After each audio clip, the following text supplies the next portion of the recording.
Hello Ranjana. Hello Yogesh, कहाँ हो तुम? दक्ष कहाँ है? सब ठीक तो है ना?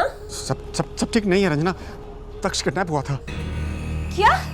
हाँ, जब मैं सरदार ब्रिज पर था तो मुझे उन लोगों का फोन आया और फिर मैं उनको फिरौती की रकम देने गया। दक्ष कहाँ है योगेश? दक्ष मेरे पास है, मैं उसे वापस ले आया हूँ। मेरी बात कराओ उसे। रंजना वो बेहोश है। बेहोश? बेहोश क्यों है? हाँ, सब ठीक तो है ना? बताओ योगेश, अब ठीक तो है ना? रंजना मैं दक्ष को लेकर मानव हॉस्पिटल पहुंच रहा हूँ। तुम भी वहीं पहुंचो। मैं परेश भाई को भी फोन कर रहा हूँ। ओके योगेश, दक्ष ठीक तो है ना? तुम सच बोल रहे हो ना योगेश? सच क्या बोलूं मैं? क्या बोलूं सच? मुझे नहीं पता।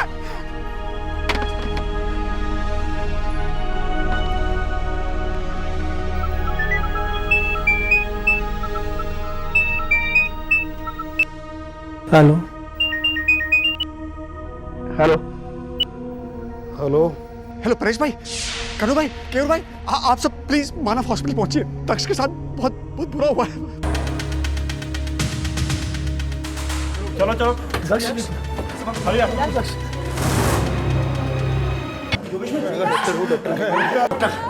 डॉक्टर मैं भी डॉक्टर हूँ। डॉक्टर केयूर, मौत का कारण क्या है बताइए? स्ट्रैंगुलेशन का केस लगता है डॉक्टर क्यूर। गला घोटा गया है, सांसें रोकी गई थी। मैं पुलिस को इन्फॉर्म करने जा रहा हूँ। मानव हॉस्पिटल से फोन आते ही सूरत पुलिस ने केस दर्ज किया और कार्रवाई शुरू कर दी। जी ये योगेश भाई इस वक्त बात करने की स्थिति में नहीं है। क्यों, क्या हुआ? योगेश भाई ने मुझे बताया था कि कुछ लोगों ने दक्ष को किडनैप कर लिया था। योगेश भाई ईमानदारी में उनके पास पैसे लेकर गए। उन लोगों ने उनसे पैसे भी ले लिए और दक्ष को ये कहकर वापस किया कि वो बेहोश है, और असल में वो मर चुका था। देखिए, हमें बॉडी पोस्टमार्टम के लिए भेजनी होगी, उसके बाद ही हम हैंड ओवर करेंगे। हो सके तो बच्चे के बाप को संभालिए, उनसे हमें कुछ बात करनी है। जी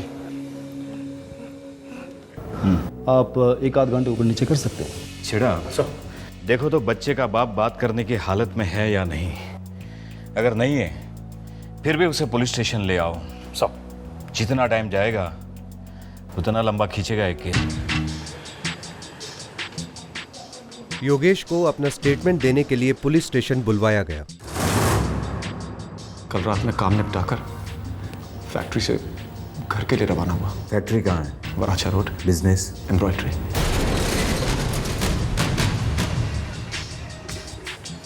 दशहरे की रात थी। फैक्ट्री थोड़ी जल्दी बंद की थी।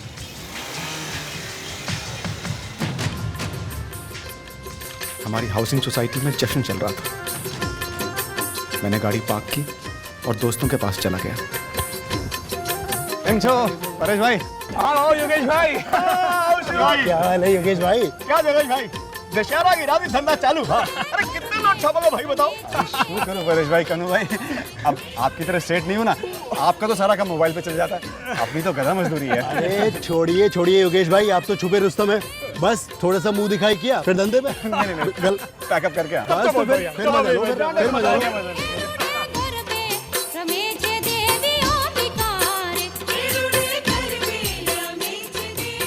मेरी पत्नी रंजना डांडिया खेल रही थी। मेरी बेटी कीर्ति भी डांडिया खेल रही थी। मेरा बेटा दक्ष भी वहीं मौजूद था, उसके दोस्तों के साथ। इतने में अचानक मोबाइल की घंटी बजी। नत्थू काका का फोन था। एक मिनट है। नत्थू काका मेरे फैमिली फ्रेंड है सर। अड़जन में रहते हैं। पैसों का लेन देन भी होता है हमारे बीच। आपको लेने थे या देने थे? देने थे सर। उस दिन सुबह से 2 बार फोन आ चुका था उनका। उनके लिए मैं 12 पेटी लेकर आया था फैक्ट्री से। 12 लाख कैश? सर हमारा धंधा ज़्यादातर कैश में ही होता है। हाँ नत्थू काका, हाँ पैसा तो मैं साथ में लेके आया हूँ। कहाँ मिलना है? योगेश, हो सके तो अड़ाजान आ जाओ, मैं बीच में मिलता हूँ सरदार ब्रिज पर। केम सरस नत्थू काका, मैं अभी निकला।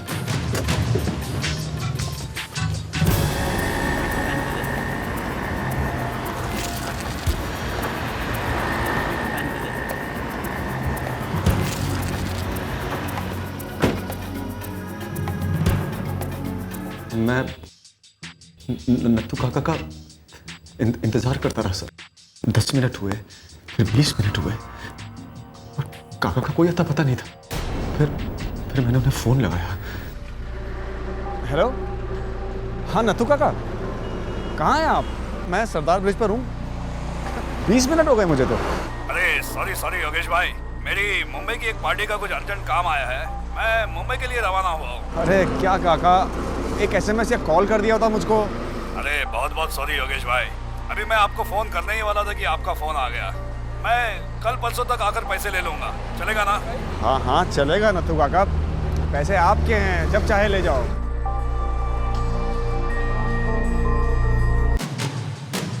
मैंने सोचा घर वापस जाकर फैमिली और दोस्तों के साथ तो थोड़ा डांडिया खेल लेता हूँ।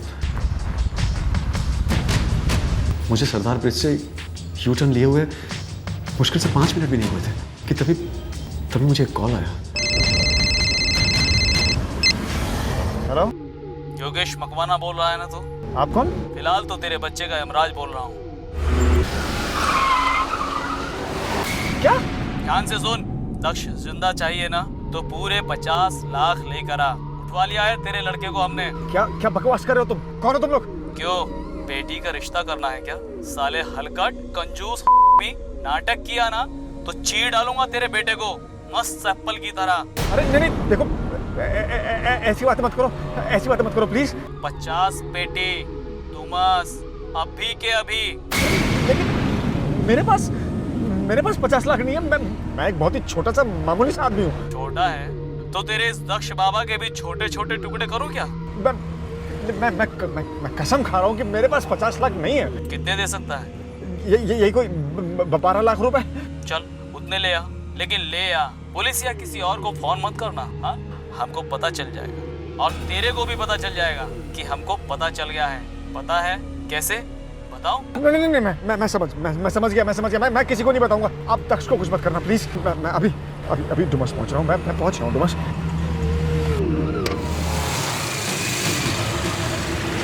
मुझे पता नहीं चल रहा था कि मैं क्या करूं क्या ना करूं। पहले मैंने सोचा कि मैं अपनी बीवी को फोन करके पूछता हूं कि दक्ष वाकई गायब है क्या। मैं डर गया इंस्पेक्टर। मुझे लगा कहीं उन लोगों को पता चल गया तो आप डुमस गए? जी मैं डुमस गया। 12 लाख कैश लेकर? 12 लाख कैश लेकर।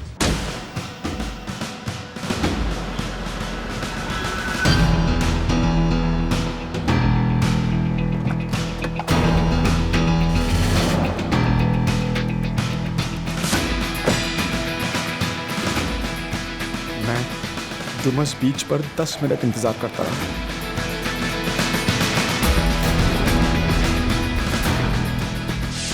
फिर 2 गाड़ियां मेरी तरफ आई।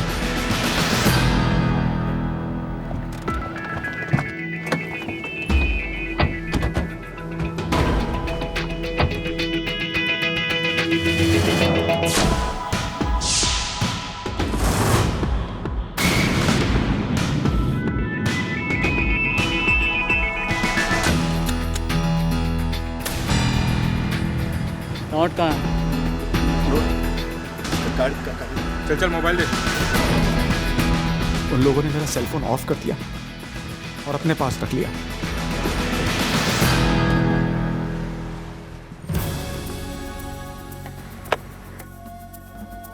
जब वो पैसे गिन रहे थे तब मैंने दक्ष के बारे में पूछा। मेरा बेटा कहाँ है? चल बच्चे को लेके आ।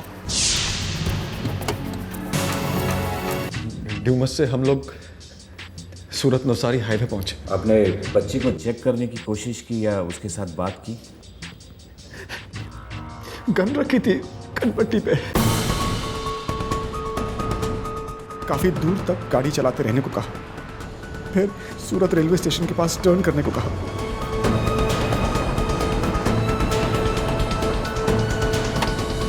रेलवे स्टेशन के पास वो लोग गाड़ी से उतरे। उनके जाने तक मैं अपनी जगह से हिला नहीं। डर के मारे मैं फड़ कांप रहा था।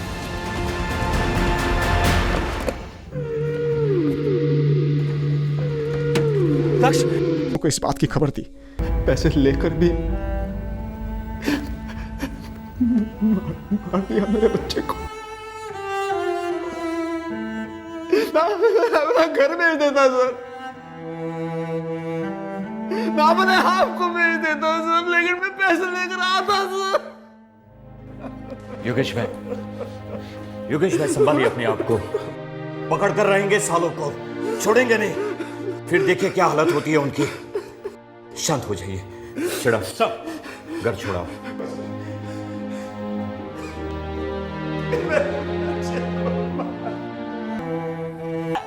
मम्मी से बात करो ना बेटा।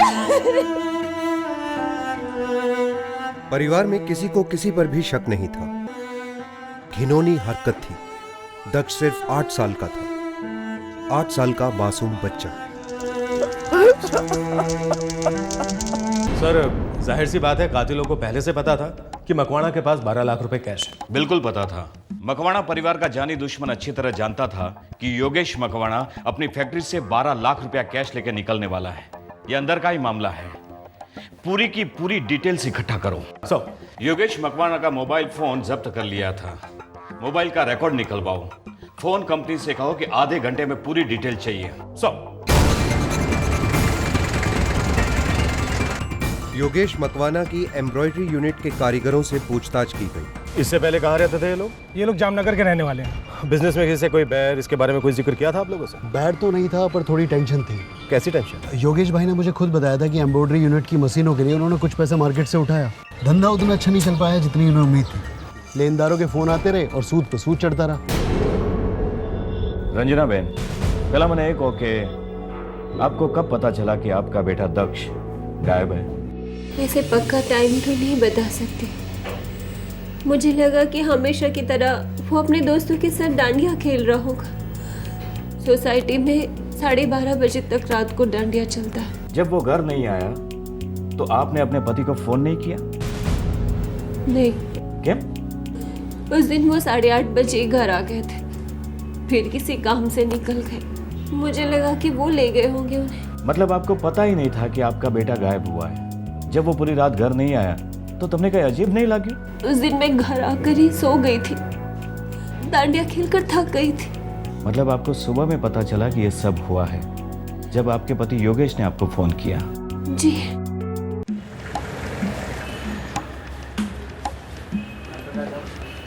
साहब और राजन वाले नत्थू काका को लेकर आ गए हम। जी साहब, मुझे योगेश से 12 लाख लेने हैं। मैंने कल उसे 2-3 बार फ़ोन भी किया था। लास्ट फोन कब किया था? कल रात को 8:30 के आसपास। और फिर आपने उसे पैसे लेकर सरदार ब्रिज पर बुलाया, राइट? शो साहब, मैंने योगेश को सरदार ब्रिज पर बुलाया ही नहीं। कल फ़ोन पर योगेश ने बताया कि उसके पास पैसे नहीं है, फिर उसे कहीं पर बुलाने का क्या फ़ायदा? एक मिनट, आप कह रहे हैं कि योगेश ने आपको फोन पर कहा कि उसके पास पैसे नहीं है और आपने उसे सरदार ब्रिज पर बुलाया ही नहीं? जी साहब, मैं यही कह रहा हूँ, क्योंकि सच बात यही है। सर ये टेलीफोन कंपनी के रिकॉर्ड्स हैं। इनमें कुछ गड़बड़ है सर। सर पहली बात, योगेश मकवाणा ने हमसे बताया कि किडनैपर्स ने फोन छीनने के बाद फोन स्विच ऑफ कर दिया था। लेकिन फोन पूरी रात ऑन था। Yes sir. 9:30 और 11:30 के बीच में 14 कॉल हुए हैं। सर ये सारे कॉल पीसीओ के हैं। योगेश के स्टेटमेंट के हिसाब से किडनैपर्स ने सारे कॉल पीसीओ से किए थे। सारे पीसीओ नंबर सूरत रेलवे स्टेशन के आसपास के हैं। ये देखो, फोन की लोकेशन देखो तुम। सर ये वाला सेल फोन भी सूरत रेलवे स्टेशन के आसपास ही रहा सारे समय। कहाँ डुमस और कहाँ सूरत रेलवे स्टेशन। योगेश भाई झूठ बोल रहे हैं। उनके बेटे की हत्या हुए फिर भी ये आदमी झूठ बोल रहा है। मतलब इसके पीछे बहुत बड़ा कारण है। सर मैंने इसका बैकग्राउंड पता किया है। 50 लाख का लोन है सर इसके ऊपर। आधा इसने बैंक से उठाया, थोड़ा मार्केट से, और बाकी जो बचा वो दोस्तों और रिश्तेदारों से। लेनदारों से बात हुई? हुई सर। किस्तें चुकाता था? नहीं सर, गैस पे है योगेश। धंधा बैठ गया और सूद बढ़ रहा है। फिर उसके पास 12 लाख रुपया आए कहाँ से?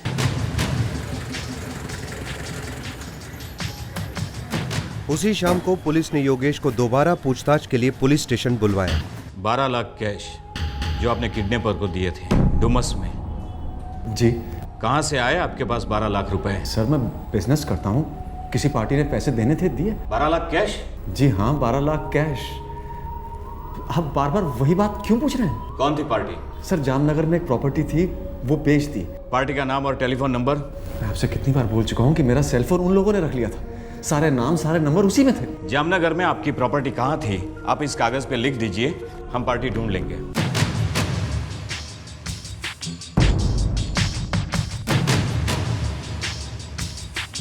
Thank you. सूरत पुलिस ने तुरंत जामनगर पुलिस के साथ संपर्क किया। योगेश मकवाना की जामनगर वाली प्रॉपर्टी के बारे में पता लगवाने की गुजारिश की गई, पर पुलिस को पता चला कि योगेश झूठ बोल रहा था। Hello, Jamnagar police station. Yogesh भाई, बच्चे माँ बाप की जान होते हैं और आपकी जान चली गई, फिर भी आपके अंदर का सच बाहर नहीं आ रहा है। मैंने कोई झूठ नहीं बोला। झूठ बोल रहे हैं आप, सिर्फ झूठ। आप डुमस गए नहीं थे। आपके मोबाइल के रिकॉर्ड हमने चेक किए हैं, आपके मोबाइल का लोकेशन मिला है सूरत रेलवे स्टेशन के आसपास का। मतलब आप भी सूरत रेलवे स्टेशन के आसपास में थे। बताइए क्या नाटक है? बोलिए क्यों झूठ बोल रहे हैं आप? देखिए, मैं आपको आखिरी बार सीधी तरह पूछ रहा हूं, वरना हमारे पास बहुत सारे रास्ते हैं आपके पास से सच उगलवाने के लिए।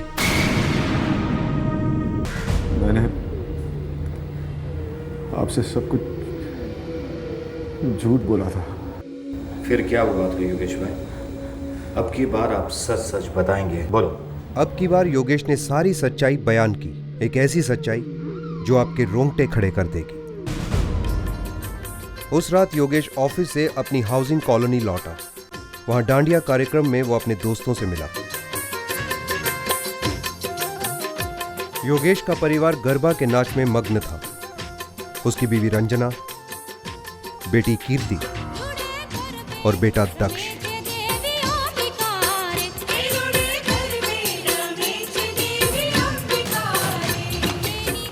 दक्ष, गाड़ी में पानी की बोतल पड़ी है, जाके लेके आ। ओके पापा।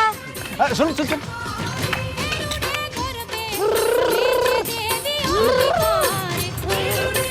रंजन, मुझे फिर से पता चला। अरे अभी तो आए हो, खाना तो खा लो। जरूरी मीटिंग है, थोड़ी देर हो जाएगी। कितनी देर? अरे मुझे नहीं पता, तुम इंतजार मत करना।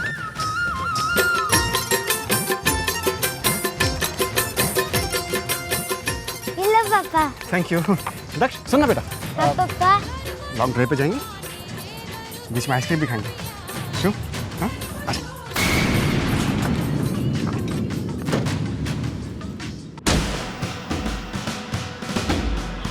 योगेश अपने 8 वर्षीय बेटे दक्ष को सरदार ब्रिज ले गया।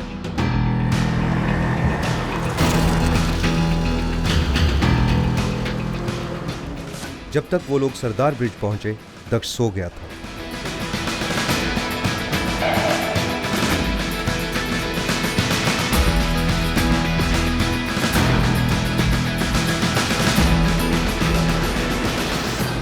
योगेश फिर अपनी कार पास के एक फार्म हाउस की तरफ ले गया। ये फार्म हाउस सुनसान इलाके में था, झाड़ियों से घिरा।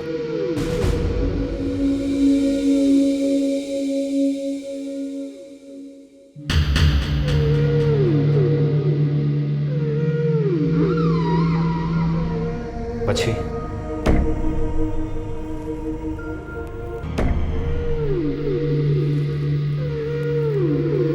मैं पूरी तरह से डूबा हुआ हूँ इंस्पेक्टर। मेरा धंधा पूरी तरह बंद हो गया। बैंक, लेनदार, दोस्त सभी अपना पैसा वापस मांग रहे हैं। मेरे पास एक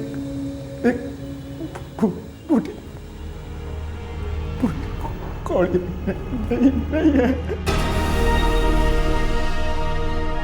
डिप्रेशन में आकर मैंने पिछले हफ्ते सुसाइड करने की कोशिश की, लेकिन हिम्मत ही नहीं हुई।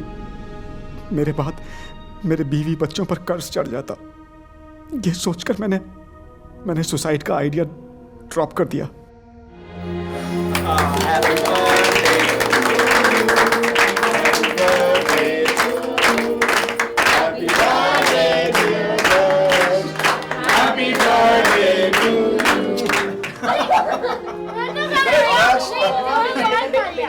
खाने दे, उसका बर्थडे है ना, मैं तुम्हें देती हूँ। फिर सोचा पहले फैमिली को खत्म कर देता हूँ, फिर अपने आप को। लेकिन उसके लिए भी हिम्मत नहीं जुटा पाया। दक्ष के साथ आपने क्या किया योगेश भाई? मैं किसी भी तरह लेनदारों से पीछा छुड़ाना चाहता था। उन्होंने मेरे खिलाफ सर्कुलर निकाला था, मेरा धंधा बॉयकॉट करने वाले थे। दिवाली दूर नहीं थी। अगर ऐसा होता तो मैं पूरी तरह से खत्म हो जाता।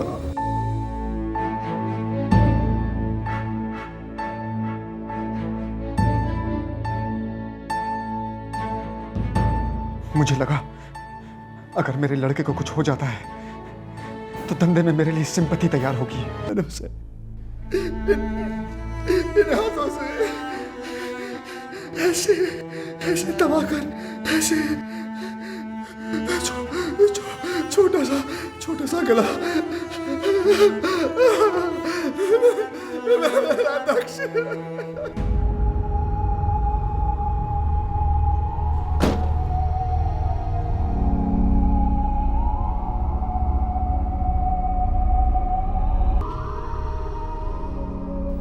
मैं अपने होश में नहीं था। मुझसे बहुत बड़ी गलती हो गई। मुझसे बहुत बड़ी गलती हो गई। योगेश को लगा था कि वो पुलिस को अपने झूठ के जाल में फंसकर गुमराह कर देगा, पर हर अपराधी की तरह योगेश ने भी पुलिस की पेचीदा नजर को नजरअंदाज किया था। पुलिस ने योगेश की झूठ की गठरी के आर पार सब कुछ देख लिया था। योगेश मकवाना इस वक्त पुलिस रिमांड में है और उसका इंटेरोगेशन जारी है। योगेश को अपने किए पर पछतावा है। वो अपने से हुई भूल की माफी चाहता है। योगेश की पत्नी रंजना अब तक इस सदमे से नहीं उभर पाई है कि योगेश ने अपने ही बेटे की जान ली।